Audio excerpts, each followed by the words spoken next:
Hello everyone, welcome to Mehra Classes. I am Shiva Mishra, your sociology educator. जैसा कि आपको पता ही है हमारी फाउंडिंग फादर्स की सीरीज चल रही है जिसमें हमने ऑलरेडी 3 फाउंडिंग फादर्स कवर कर चुके हैं, Auguste Comte, Herbert Spencer and George Simmel. आज हम उन 4th founding father Vilfredo Pareto के बारे में पढ़ेंगे। सबसे पहले ये इटालियन सोशियोलॉजिस्ट हैं। इनका बर्थ जो है वो पेरिस में हुआ था।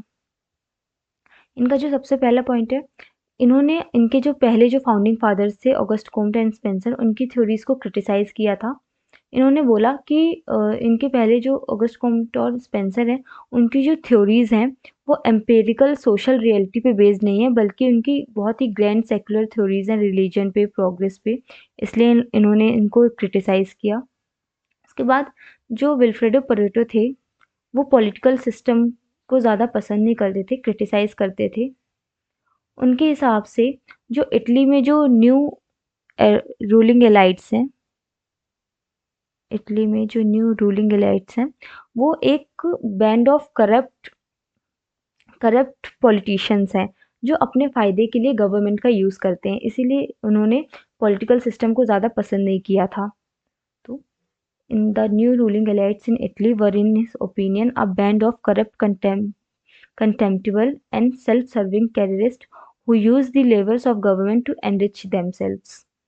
इसके बाद हम विल्फ्रेडो पेरेटो की मेथोडोलॉजी देखते हैं। उन्होंने लॉजिको एक्सपेरिमेंटल मेथड फॉलो किया था। ये बहुत इंपॉर्टेंट है। हमको हर सोशियोलॉजिस्ट का मेथोडोलॉजी उनकी पढ़ने की कौन कौन सी मेथोडोलॉजी को फॉलो करता है। मेथोडोलॉजी का मतलब होता है तरीका जो सोशियोलॉजिस्ट यूज़ करते हैं सोसाइटी को स्टडी करने के लिए। तो जो परेटो की जो मेथड थी वो थी लॉजिको एक्सपेरिमेंटल मेथड। इनके नाम से ही समझ आता है। लॉजिको मतलब लॉजिकल वे में, सिस्टमैटिक मतलब सोसाइटी की सिस्टमैटिक वे में, लॉजिकल वे में स्टडी करना और थ्योरीज बनाना, इसको लॉजिकल मेथड बोलते हैं। और दूसरा है एक्सपेरिमेंटल। एक्सपेरिमेंट मेथड ये नेचुरल साइंस का एक मेथड है जो हम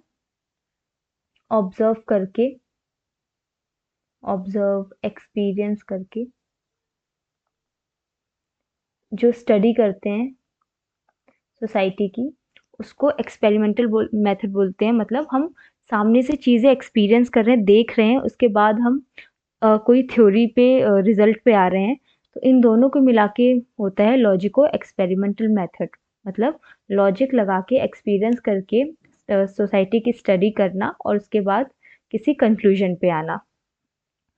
तो ये उनकी आपको याद रखने की इनका मेथड क्या था। उसके बाद परेटो ने बोला था कि जो सोसाइटी है, हमारी जो सोसाइटी है, वो हमेशा इक्विलिब्रियम में रहती है। मतलब जैसे कि एक पेंडुलम का हम एग्जांपल लेंगे। जो पेंडुलम होता है वो यहाँ जाता है, फिर वापस आता है, फिर यहाँ जाता है, फिर वापस आता है, लेकिन वो लास्ट में अपनी ओरिजिनल पोजीशन में आ ही जाता है, भले ही कुछ भी हो। वैसे ही हमारी सोसाइटी में कुछ भी चेंजेस हों, वो अपनी ओरिजिनल पोजीशन में आ ही जाती है। मतलब इक्विलिब्रियम में आ ही जाती है, भले ही कितनी भी डिस्टर्बेंसेस हो, कुछ भी हो, पर वो अपनी ओरिजिनल पोजीशन में आ ही जाती है। उन्होंने एक और चीज़ बोली थी कि जब हमारी सोसाइटी के एक पार्ट में डिस्टर्बेंस होता है,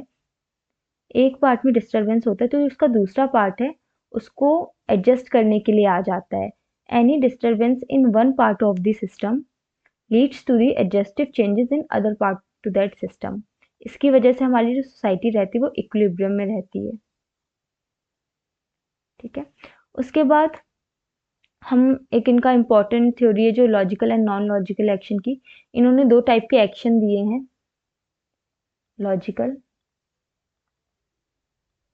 नॉन लॉजिकल। हमको याद रखना है, नॉन लॉजिकल एक्शंस को हम इलॉजिकल या फिर कॉन्ट्रेरी टू लॉजिकल नहीं बोल सकते। नॉन लॉजिकल वही एक्शन है, बस वही वो एक्शन है जो हम लॉजिकल में शामिल नहीं करते हैं, इसको हम इलॉजिकल नहीं बोल सकते। ये आपको याद रखना है, एग्जाम में आता है ऐसा कि non logical action illogical same होते नहीं। नॉन लॉजिकल वो एक्शन होते हैं जो लॉजिकल एक्शन नहीं होते हैं। उसके बाद डिटेल में पढ़ते हैं। लॉजिकल एक्शन वो एक्शंस होते हैं जो हमारे एंड पे डिपेंड करते हैं, जो हम मीन्स लेते हैं, तरीके जो हमारे होते हैं वो हमारे एंड को मीट करने के लिए होते हैं। मतलब जैसे हमको ये नेट एग्ज़ाम क्लियर करना है, तो ये हमारा एंड गोल है, ये हमारा एंड गोल है।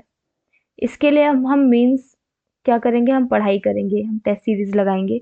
तो ये लॉजिकल सोचा समझा गया है। हम अपने एंड गोल को देख के अपना मीन्स डिसाइड करते हैं कि हमको जेआरएफ क्वालीफाई करना है, तो हम कैसे क्वालीफाई करेंगे, हम पढ़ के क्वालीफाई करेंगे। तो ये लॉजिकली सोचा गया एक्शन है।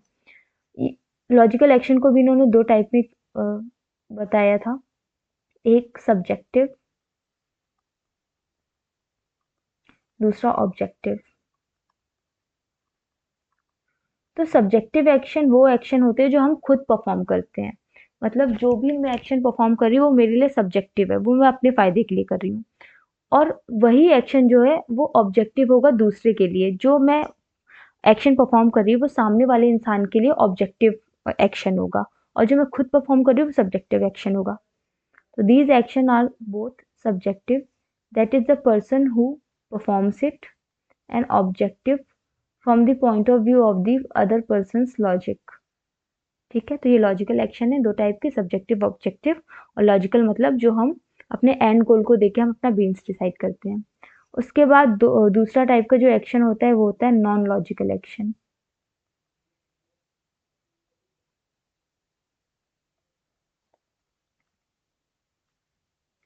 नॉन लॉजिकल एक्शन वो एक्शन होते हैं जो लॉजिकल एक्शन में नहीं आते हैं। Simply all action which do not fall into the category of logical action. इनको इलॉजिकल नहीं बोलते हैं, या मैं फिर से बता रही हूँ, इस चीज़ को आप ध्यान रखिएगा। उसके बाद उन्होंने जो नॉन लॉजिकल एक्शन है,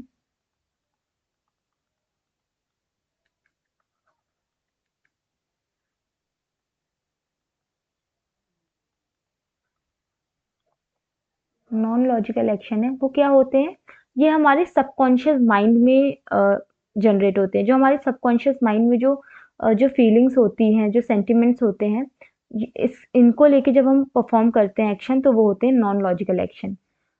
Wilfredo Pareto says that non-logical actions originate in the mental or psychic states, sentiments and subconscious feeling of human beings। ठीक है, ये भी दो टाइप के होते हैं। पहला रेसिड्यू, दूसरा डेरिवेटिव।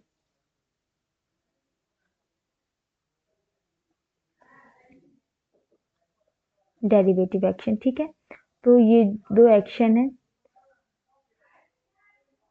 इस the study of these residues and derivatives can be used to unmark the non-scientific theories।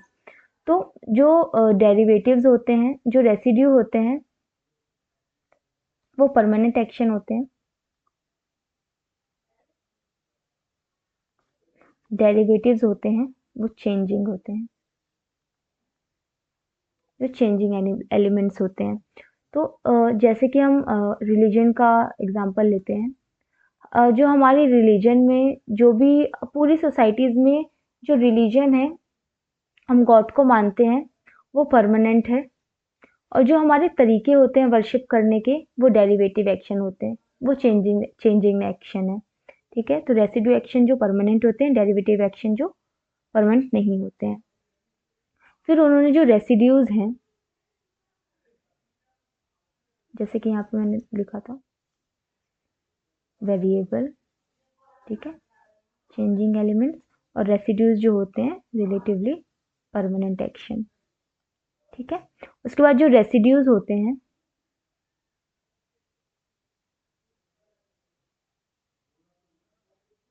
Residues उन्होंने 6 टाइप के रेसिड्यूज बताए थे, 6 टाइप के रेसिड्यूज बताए थे, जिनमें से हमें बस 2 ही पढ़ने हैं, आगे हम पढ़ेंगे। ये हमने देखा example, we find that the changing forms of religion found in many societies at various times are derivatives. जो रिलीजन में जो चेंजिंग फॉर्म्स होते हैं वो डेरिवेटिव्स होते हैं, और जो कांस्टेंट फैक्टर्स होते हैं जो वो रेसिड्यूज होते हैं। तो फिर जो नॉन लॉजिकल एक्शन को 2 टाइप में बांटा था, रेसिड्यूज, डेरिवेटिव्स। उन्होंने इंपॉर्टेंस किसको दी थी, जो रिलेटिवली जो परमानेंट फैक्टर्स होते हैं, रेसिड्यूज। तो उन्होंने 6 टाइप ऑफ रेसिड्यूज दिए थे, लेकिन उनमें से हमको 2 बहुत इंपॉर्टेंट है जिनको उन्होंने डिटेल में बताया था, जो है instinct of combination and persistence of aggregates. अब हम इसको थोड़ा सा डिटेल में पढ़ेंगे। जो इंस्टिंक्ट्स ऑफ कॉम्बिनेशन होते हैं वो फॉक्सेस होते हैं, टाइप 1, ठीक है, टाइप 1 होते हैं फॉक्सेस। और परसिस्टेंस ऑफ एग्रीगेट्स होते हैं वो लायंस होते हैं, ये होते हैं टाइप 2। जो टाइप 2 टाइप के जो रेसिड्यूज होते हैं, परसिस्टेंस ऑफ एग्रीगेट्स, ये रिलेटिवली ये जो लोग होते हैं ये स्टेबल होते हैं। इनकी जो थिंकिंग होती है स्टेबिलिटी की रहती है। टास्क नहीं ये लोग रिस्क नहीं लेते हैं, ये लोग रिस्क नहीं लेते हैं, ठीक है। और जो फॉक्सेस होते हैं बिल्कुल इनके ऑपोजिट होते हैं, रिस्क टेकर होते हैं और इनको स्टेबिलिटी नहीं पसंद होती। अभी हम इनको डिटेल में पढ़ेंगे, ठीक है। तो ये जो लायन और फॉक्सेस का कॉन्सेप्ट है ये इन्होंने मैकियावेली से लिया था। प्लीज इसको याद रखिएगा, ये बहुत इंपॉर्टेंट है। परेटो ने लायन एंड फॉक्सेस का जो कॉन्सेप्ट है कहाँ से लिया था, मैकियावेली से लिया था। तो जो लायंस होते हैं वो क्लास 2 टाइप ऑफ रेसिड्यूज होते हैं, ठीक है। परसिस्टेंस ऑफ एग्रीगेट्स, ये जो होते हैं कंजर्वेटिव्स एंड आइडियाज होते हैं। इनके जो ये लोग चेंजेस ज़्यादा पसंद नहीं करते, जो भी चीज़ें चल रही हैं चलने दो। इनकी इनमें एलिमेंट ऑफ स्टेबिलिटी रहती है, स्टेबल रहते हैं ये लोग, ठीक है। उसके बाद ये लोग रिस्क टेकर नहीं होते हैं और जब ज़रूरत पड़ती तो स्ट्रॉन्ग एक्शन लेते हैं, ठीक है। ये लोग बहुत ही सॉलिडेरिटी पे बिलीव करते हैं, क्लास सॉलिडेरिटी पे बिलीव करते हैं, सब लोग साथ में सब कुछ अच्छे से।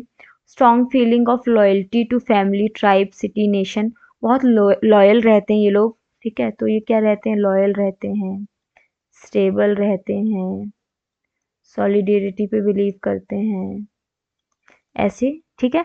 जो टाइप वन रेसिड्यूज होते हैं फॉक्सेस, ठीक है, इंस्टिक्ट ऑफ कॉम्बिनेशन, ये बिल्कुल जो लायंस होते हैं उनके अपोजिट होते हैं, रिस्क टेकर होते हैं, ये स्टेबल नहीं होते हैं, फेथफुल नहीं होते हैं, ठीक है। इनको चेंज पसंद है, ये लोग एक्सपेरिमेंट करते हैं, इनोवेशन, जो सोसाइटी में जो इनोवेशन होता है वो फॉक्सेस की वजह से होते हैं, जो चेंजेस होते हैं फॉक्सेस की वजह से होते हैं। लेकिन जो लायन होते हैं वो कोई चेंज नहीं ला सकते हैं और ना ही वो रिस्क लेते हैं। तो जो भी ये चीज़ याद रखनी कि हमारी सोसाइटी में जो इनोवेशन होता है, वो जो चेंजेस आते हैं, जो न्यू एक्सपेरिमेंट होते हैं, वो किनकी वजह से होते हैं, फॉक्सेस की वजह से। मैं ऐसा भी क्वेश्चन आता है कि किनकी वजह से इनोवेशन होता है, तो आपको बताना है फॉक्सेस की वजह से। Instinct of domination combination, type 1 residue, ठीक है। मैनिपुलेशन, ठीक है, स्टेबिलिटी बिल्कुल नहीं रहती। तो ये हैं दो टाइप के लायंस एंड फॉक्सेस, किससे लिया है, मैकियावेली से। इसके बाद विल्फ्रेडो पेरेटो की एक बहुत इंपॉर्टेंट थ्योरी है, एलाइट थ्योरी। किसने दी एलाइट थ्योरी, विल्फ्रेडो पेरेटो ने। तो उन्होंने एलाइट लोग कौन होते हैं वो बताया। एलाइट लोग वो होते हैं जिनकी जो जिस भी फील्ड में वो काम करते हैं उसमें वो बहुत एक्सपर्ट होते हैं, बहुत अच्छी पोजीशन में रहते हैं। जैसे पॉलिटिक्स में जो बिल्कुल ही प्राइम मिनिस्टर है वो सबसे टॉप पोजीशन में है, तो मतलब वो एलाइट है। किसी भी फील्ड में, जैसे मूवीज में जो बहुत बड़े बड़े स्टार्स होते हैं, अमिताभ बच्चन जो भी हैं, किसी भी फील्ड में, ब्यूरोक्रेसी में, किसी भी फील्ड में जो टॉप पोजीशन पे होते हैं, हेड होते हैं, जो बहुत अच्छा कर रहे हैं अपनी फील्ड में, वो एलाइट लोग होते हैं, ठीक है। तो उन्होंने दो टाइप के एलाइट बताए थे, एलाइट, ठीक है, दो टाइप के एलाइट बताए थे, एक गवर्निंग, दूसरे नॉन गवर्निंग, ठीक है। और एक और चीज है, जो एलाइट होते हैं ये सब बहुत, हमारी जो पॉपुलेशन है, हमारी जो टोटल पॉपुलेशन है उसमें एलाइट जो है बहुत कम होते हैं। मैक्सिमम जो लोग होते, ये जो है एलाइट हैं, जो मैक्सिमम लोग हैं नॉन एलाइट हैं, इनकी पॉपुलेशन बहुत कम होती है एलाइट, ठीक है। तो जो गवर्निंग एलाइट होते हैं, जो पावर में होते हैं, जैसे कि मिनिस्टर्स, पावर में जो रहते हैं वो गवर्निंग एलाइट होते हैं। और जो पावर में नहीं रहते हैं, ठीक है। और जो एक होते हैं नॉन गवर्निंग एलाइट, जैसे कि सेलिब्रिटीज होते हैं, बिजनेस में होते हैं, ये होते हैं नॉन गवर्निंग एलाइट। तो दो टाइप के एलाइट होते हैं। सबसे पहले एलाइट कौन होते हैं, जो अपनी फील्ड में सबसे टॉप पोजीशन होल्ड करते हैं, ठीक है। और इनकी जो ये सब बहुत कम पॉपुलेशन होते हैं। फिर दो टाइप के एलाइट होते हैं, एक गवर्निंग एंड नॉन गवर्निंग। जो गवर्निंग होते हैं वो होते हैं जो पावर में होते हैं, मिनिस्टर वगैरह। जो नॉन गवर्निंग एलाइट होते हैं वो होते हैं सेलिब्रिटीज, बिजनेसमैन, ठीक है। तो ये इनकी एलाइट थ्योरी। इन्होंने बताया कि किसी भी सोसाइटी में अगर जो एलाइट होंगे वो अगर एस्क्राइब्ड बेसिस पे आते हैं। एस्क्राइब्ड बेसिस मतलब वो हेराल्ड, मतलब जो अपनी जो एबिलिटीज है उनके बेसिस पे नहीं आती। मतलब जैसे कोई किंग है, उसका बेटा किंग बनेगा, फिर उसका बेटा किंग बनेगा, मतलब ये चीज उनकी जनरेशन से आ रही है। ये कुछ उन्होंने बहुत अच्छा नहीं किया है जो उनको नेक्स्ट राजा बनाया जा रहा है, राजा के बेटे को। तो ये होता है स्क्राइब्ड स्टेटस, जो अचीव नहीं किया जाता है, जो हमको जनरेशनल वाइज मिलता है, ठीक है। और जो हमको अचीव करके स्टेटस मिलता है वो होता है एस्क्रिप्शन, वो होता है अचीव्ड, ठीक है। वो होता है अचीव्ड, ठीक है। तो उन्होंने बताया कि कोई भी सोसाइटी जिसमें जो एलाइट्स होते हैं, जो रूल करते हैं, वो एस्क्राइब्ड स्टेटस से आते हैं, वो सोसाइटी बहुत ज़्यादा आगे तक नहीं होती है, वो सोसाइटी डिजनरेट हो जाती है। तो उनकी जगह कौन आते हैं, उनकी जगह फिर वो एलाइट आते हैं जो अपने अचीवमेंट्स के बेसिस पे, जो अपने एबिलिटीज के बेसिस पे अ, आगे आए हैं, ठीक है। तो किसी भी सोसाइटी में जो एस्क्राइब्ड स्टेटस के बेसिस पे जो एलाइट रूल करते हैं वो नीचे जाते हैं। फिर जो अपने अचीवमेंट्स के बेसिस पे जो वो जगह पाते हैं, फिर वो ऊपर आते हैं। तो ये पढ़ लेते हैं। Pareto is clear about the fact that in cases where the majority of the elites occupy their status not due to their own achievements but due to their ascribed status, the society become degenerate. और इनको replace कौन करता है, इन एलाइट्स को, जो ascribed basis पे elite आते हैं, इनको रिप्लेस कौन करता है, first kind of residue, instinct of combination, जो अपने अचीवमेंट बेसिस पे आते हैं, ठीक है। तो जो एस्क्राइब्ड बेसिस पे जो आते हैं एलाइट्स, वो होते हैं सेकंड काइंड के लाइन जो होते हैं, ठीक है। और जो उनको रिप्लेस करते हैं, जो अचीवमेंट बेसिस पे आते हैं, वो फर्स्ट काइंड ऑफ होते हैं, first kind of residues, foxes, ठीक है। फिर हमारी सोसाइटी आगे बढ़ती है। तो इसी के बेसिस पे उन्होंने अपनी थ्योरी दी थी, सर्कुलेशन ऑफ एलाइट थ्योरी। अभी हमने एलाइट समझा कौन होते हैं, दो टाइप के एलाइट जो होते हैं। उसके बाद हम समझेंगे सर्कुलेशन ऑफ एलाइट थ्योरी। जो मैंने अभी पीछे चीज बताई वही है। इसमें क्या होता है, ठीक है। इसमें उन्होंने दो टाइप की लोग बताए, एक होते हैं रेंटियर्स, दूसरे होते हैं स्पेक्यूलेटर्स, ठीक है। इसको हाईलाइट कर देते हैं, रेंटियर्स, दूसरे होते हैं स्पेक्यूलेटर्स। तो रेंटियर्स वो लोग होते हैं जो रिस्क नहीं लेते हैं, जैसे कि टाइप 2 रेसिड्यूज लायंस। और स्पेक्यूलेटर्स वो होते हैं जो रिस्क लेते हैं, टाइप 1 फॉक्सेस। तो हमारी सोसाइटी में जैसा कि पहले बताया, जो ये होते हैं एस्क्राइब्ड होते हैं, ये होते हैं अचीवमेंट के बेसिस पे आते हैं, ठीक है। अचीवमेंट्स के बेसिस पे आते हैं। तो हमारी सोसाइटी में सबसे पहले एस्क्राइब्ड स्टेटस वाले एलाइट्स आते हैं, ठीक है। फिर वो धीरे धीरे, वो क्योंकि वो नए चेंजेस नहीं ला पाते, कुछ इनोवेशन नहीं करते हैं, तो जो लोग हैं उनको ज़्यादा पसंद नहीं करते, तो उनकी जगह कौन आते हैं, अचीव्ड वाले लोग आते हैं। तो यहाँ पे सबसे पहले कौन रूल करता है, रेंटियर्स। लेकिन फिर उनको रिप्लेस करके कौन आता है, स्पेक्यूलेटर्स। क्योंकि वो चेंजेस नहीं ला पाते, तो फिर लोग पसंद नहीं करते कि कुछ इनोवेशन नहीं हो रहा है, तो लोग फिर स्पेक्यूलेटर्स को लाते हैं, स्पेक्यूलेटर्स आते हैं। फिर कुछ टाइम बाद क्या होता है, फिर से क्योंकि ये लोग बहुत ज़्यादा ही मतलब चेंजेस लाने लगते हैं, बिल्कुल फिर स्टेबिलिटी नहीं रहती, तो सोसाइटी में फिर लोग वापस स्टेबिलिटी चाहते हैं, तो वापस रेंटियर्स आते हैं। तो ऐसे ही करते करते ये जो एलाइट्स होते हैं, इनका सर्कुलेशन होता रहता है। कभी रेंटियर्स आते हैं, फिर स्पेक्युलेटर्स आते हैं, फिर रेंटियर्स आते हैं, फिर स्पेक्युलेटर्स आते हैं। तो ऐसे-ऐसे जो हमारी सोसाइटी में चेंज आता है, ठीक है? ये जो चेंज आता है, ये सर्कुलेशन ऑफ एलाइट्स की वजह से आता है। तो आपको ये समझ आ गया होगा कि सर्कुलेशन ऑफ एलाइट्स थ्योरी क्या है। पहले हमारी सोसाइटी में जो रूल करते हैं वो रेंटियर्स होते हैं, मतलब Lions, type 1 residue, type 2 residue, जो रिस्क नहीं लेते हैं, जो इनोवेशन नहीं करते, स्टेबिलिटी को ज़्यादा फोकस करते हैं, जिनको रेंटियर्स बोलते हैं। फिर क्योंकि वो कोई भी इनोवेशन नहीं लाते हैं, कुछ भी अच्छा काम नहीं करते हैं, तो उनकी जगह कौन आते हैं? स्पेक्युलेटर्स आते हैं, फिर उनको वापस रिप्लेस करके रेंटियर्स आते हैं। तो इसको बोलते हैं सर्कुलेशन ऑफ एलाइट थ्योरी, ठीक है? ये आपको याद रखना है। उसके बाद फिर ये दो स्टेटमेंट है आपको याद रखनी है, विल्फ्रेड परेटो की। ये आपको फ्रेज दे दिया जाएगा और पूछेगा ये किसने बोला है। History is nothing but graveyard of aristocracy. मतलब हिस्ट्री में जिन्होंने रूल किया है, किसने रूल किया है? एरिस्टोक्रेट्स ने रूल किया है। और दूसरा, democracy is nothing but allied domination, कि उन्होंने जो डेमोक्रेसी उनको भी ज़्यादा उनको पसंद नहीं आया था, पॉलिटिक्स ज़्यादा पसंद नहीं आया था, क्योंकि उसमें उन्होंने मानते थे कि बस जो एलाइट हैं वो डोमिनेट करते हैं, नॉन एलाइट का कोई भी प्लेस नहीं रहता है। तो democracy is nothing but elite domination and history is nothing but graveyard of aristocracy. ये दोनों फ्रेजेस किसके हैं? ये दोनों फ्रेजेस हैं परेटो के, आपको याद रखना, एग्जाम में आता है। इसके बाद हमारी इनकी कुछ बुक्स हैं, ये बस मैंने अभी 3 लिखी हैं इम्पोर्टेंट, इनके अलावा भी हैं। पहली है manual of politics in economy, दूसरी है राइज एंड फॉल्स ऑफ एलाइट्स, जो हमने बताया था सर्कुलेशन ऑफ एलाइट थ्योरी। उसके बाद mind and society, a treatise on general sociology, ठीक है? तो ये आपको बुक्स याद रखनी है। तो आज हमने कौन कौन सी थ्योरी पढ़ी? सबसे पहले हमने उनकी मेथोडोलॉजी पढ़ी, logico, experimental,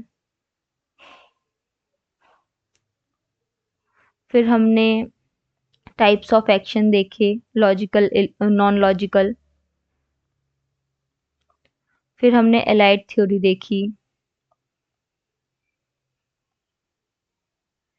circulation of elite, circulation of elite theory. तो ये जो इनकी इम्पोर्टेंट थ्योरीज है मैंने पूरी कवर की हैं। आपको इसके अलावा भी अगर कुछ भी समझ ना आया हो, डाउट हो, तो आप क्वेश्चन आप हमें बताइए, नेक्स्ट क्वेश्चन में आपके डाउट्स सॉल्व होंगे।